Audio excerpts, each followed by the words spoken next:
Hello और खुशामदीद एक और लेक्चर में जिसमें हम बात करेंगे कि जावास्क्रिप्ट अरिथमेटिक ऑपरेटर्स क्या होते हैं और ऑपरेटर्स क्या होते हैं यहाँ से हम शुरू लेंगे। तो पहली चीज़ तो ये कि कुछ एग्जांपल्स के अंदर जो हमने देखा था कि हम अगर कहें कॉन्स ए इक्वल्स टू 5, तो इस केस के अंदर ये जो इक्वल्स है ये एक ऑपरेटर है। ये कहलाता है असाइनमेंट ऑपरेटर। और असाइनमेंट का मतलब है कि मैं कह रहा हूँ कि इस 5 वैल्यू को असाइन कर दो इस ए वेरिएबल के अंदर। जैसे मैंने कुछ एग्जांपल्स में कहा कि अगर मैं माई एज इक्वल्स टू 32 कर देता हूँ, तो इसका मतलब ये माई एज एक वेरिएबल है जिसमें 32 वैल्यू हम सेव कर रहे हैं। ठीक है। अच्छा, इसके अलावा हमारे पास अरिथमेटिक ऑपरेटर्स होते हैं जिसमें हम कोई ना कोई वैल्यू या तो ऐड कर रहे होते हैं, सब्ट्रैक्ट कर रहे होते हैं, मल्टीप्लिकेशन करते हैं। तो इन सारी चीज़ों को हम देखेंगे। ये जो पूरी चीज़ नज़र आ रही है आपको, जिसमें कॉन्स्ट भी आ रहा है, वेरिएबल भी आ रहा है, इक्वल्स टू आ रहा है और वैल्यू आ रही है, इसको हम कहते हैं एक इक्वेशन, जिसके अंदर लेफ्ट साइड इक्वल होती है राइट साइड के। यानी कि ये वेरिएबल इक्वल है राइट साइड के। ये मैथ्स के अंदर और हम स्कूल के अंदर ये चीज़ पढ़ते हैं। अगर मैं इसमें से कोई ऐसा पार्ट निकाल दूं जिसमें इक्वल्स ना रहे, तो ये इक्वेशन नहीं होगी, बल्कि ये बन जाएगी एक स्टेटमेंट। ठीक है। अच्छा, या हम इसको एक्सप्रेशन भी कहते हैं। अगर मैं कह रहा हूँ ए प्लस बी, तो ये एक एक्सप्रेशन है। अगर मैं कहूँ 2 + 3, तो ये एक एक्सप्रेशन है। ठीक है। और इसकी वैल्यू आपको यहाँ पे नज़र आ रही है 5। तो अगर मैं इसमें इक्वल्स लगा दूं और 5, तो अब ये इक्वेशन बन जाती है। तो हम कुछ एक्सप्रेशंस के साथ काम करेंगे। जैसे कि 2 + 3 का मतलब है 2 एक वैल्यू है, ये एक अर्थमेटिक ऑपरेटर है। और अर्थमेटिक ऑपरेटर का मतलब है कि हम अर्थमेटिक ऑपरेशंस कर रहे हैं, इसमें हम इन दोनों को जमा कर रहे हैं।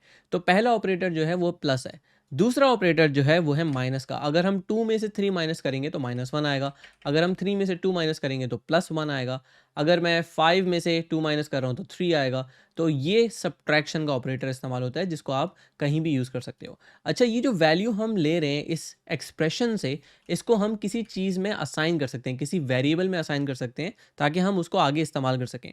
ये 3 वैल्यू यहाँ पे आ तो गई, लेकिन अगर मैं ये कहूँ कि भाई कॉन्स्ट रिजल्ट इक्वल्स 5 - 2, तो अब मेरे पास ये जो रिजल्ट है ना, इसको मैं इस्तेमाल कर सकता हूँ। मैं कह सकता हूँ console.log रिजल्ट, तो मेरे पास ये वैल्यू आ गई 3। मैं ये भी कह सकता हूँ कि रिजल्ट में ऐड कर दो 10, तो +10 कर दूँ, तो अब मेरे पास ये 13 आ गया। कैसे? 5 - 2 3 हुआ और 3 + 10 13 हो गया। आप इसको 20 कर सकते हो, आप उसमें से माइनस करके और बहुत सारी चीज़ें लेके जा सकते हो। तो एक ही स्टेटमेंट में मल्टीपल ऑपरेटर इस्तेमाल हो सकते हैं। जैसे मैं यहाँ पे +10 कर सकता हूँ फॉर एग्जांपल, और मैं यहाँ जाके सिंपली कहूँ console.log रिजल्ट, तो इन दिस केस मेरे पास यहाँ पे भी 13 आ गया। मैं यहाँ पे जाके 100 और ऐड कर दूँ, फिर मैं माइनस कर दूँ 50, तो ये सारी चीज़ें ऐड हो जाती हैं इस पूरी एक्सप्रेशन से, और ये पूरी इक्वेशन जो बन रही है इसके अंदर हमारे पास आ जाता है रिजल्ट। ठीक है। तो एक चीज़ तो ये हो गई। अब इसके अलावा हम मज़ीद कुछ ऑपरेटर्स की बात करते हैं, जैसे कि मल्टीप्लिकेशन। तो आप चाहें तो आप 5 एस्टरिस्क और यहाँ पे आप 3 लिखेंगे, तो ये 5 × 3 है और हमारे पास आंसर क्या आ रहा है 15। और आप इसमें मल्टीप्लाई मज़ीद चीज़ें करना चाहें तो कर सकते हैं। तो 5 × 3 × 5 आपने कर दिया। तो जितनी दफ़ा आप मल्टीप्लाई करना चाहें कर सकते हैं किसी भी स्टेटमेंट के अंदर। इसी तरीके से हमारे पास डिवीज़न होती है। आपने कहा 10 ÷ 5, तो आपके पास 2 आंसर आ गया। 10 ÷ 2 करेंगे तो आपके पास 5 आंसर आ जाएगा। इसी तरीके से आप डिवीज़न भी परफॉर्म कर सकते हैं यूजिंग स्लैश, जो कि डिवीज़न का ऑपरेटर है। अब हम बात करते हैं एक और ऑपरेटर की जो कहलाता है मॉड्यूलस। मॉड्यूलस ये काम करता है कि अगर मैं कहूँ 7 मॉड्यूलस, जो कि परसेंटेज का साइन है अगर मुझे मिल जाए तो, और मैं कहूँ 7 - 2, तो ये 7 को डिवाइड करेगा 2 से मुकम्मल तौर पे, और जो भी वैल्यू बच जाएगी वो ले आएगा मॉड्यूलस में। यानी कि ये जब हम मैथ्स कर रहे होते थे और हम डिवीजन करते थे, तो हमें आखिर में एक रिमाइंडर बचता था। तो ये वो रिमाइंडर वाली चीज़ या रिमाइंडर वाली चीज़ निकाल के लेकर आता है डिवीजन के अंदर। फॉर एग्जांपल मैं कहता हूँ कि भाई 13 है और इसका आप मॉड्यूलस ले लें और आप कहें कि इसको 5 से डिवाइड करना है।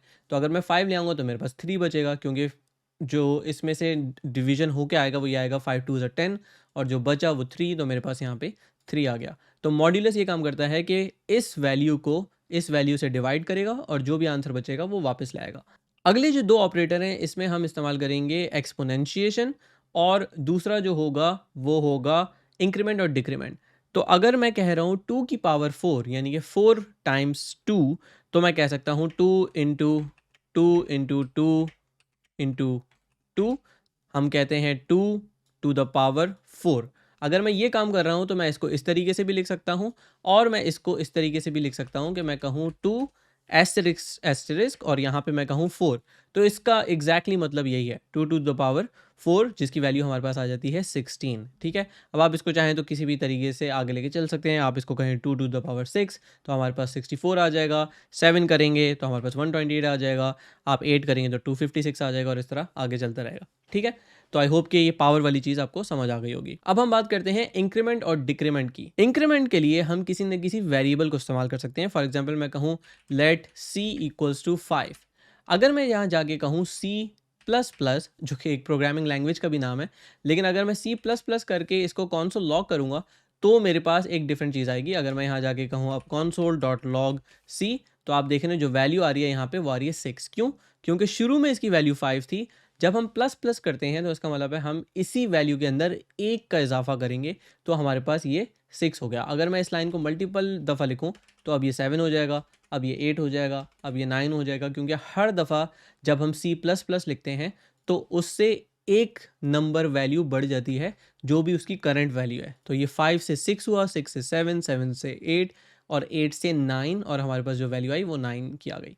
इसी तरीके से हम यहाँ पे C माइनस माइनस भी कर सकते हैं, जिसका मतलब है कि अब जो भी इसकी वैल्यू होगी उसमें से एक माइनस कर दो। तो माइनस माइनस का मतलब होता है कि ये आ गया 8 पे। अब कैसे हो गया? यहाँ 5 से 6, 6 से 7, 8, 9 और 9 के बाद माइनस माइनस हो गया तो 8 हो गया और हमारे पास जो वैल्यू आ गई वो 8 की आ गई। तो ये वो सारे अरिथमेटिक ऑपरेटर्स हैं जो कि हम ज़्यादातर जगहों पे इस्तेमाल करते हैं। और इस C प्लस प्लस को हम एक और तरीके से भी लिख सकते हैं जो कि होता है C इक्वल्स टू C+1। ये चीज़ और ये चीज़ एग्जैक्टली सेम है, क्योंकि आपको अभी भी आंसर 8 ही नज़र आ रहा है। और ये वाली चीज़ सेम है अगर मैं कहूँ C इक्वल्स टू C-1, तो भी मेरे पास सेम ही आंसर आ रहा होगा, क्योंकि C माइनस माइनस और ये सेम चीज़ है और C प्लस प्लस और ये सेम चीज़ है। तो आई होप आपको अरिथमेटिक ऑपरेटर्स का अच्छा खासा आइडिया हो गया होगा। इस वीडियो को देखने का बहुत शुक्रिया। अगर आपने ये वीडियो आखिर तक देख लिया है तो इस पे कमेंट कीजिए कि मैं ये वीडियो आखिर तक देख चुका या देख चुकी।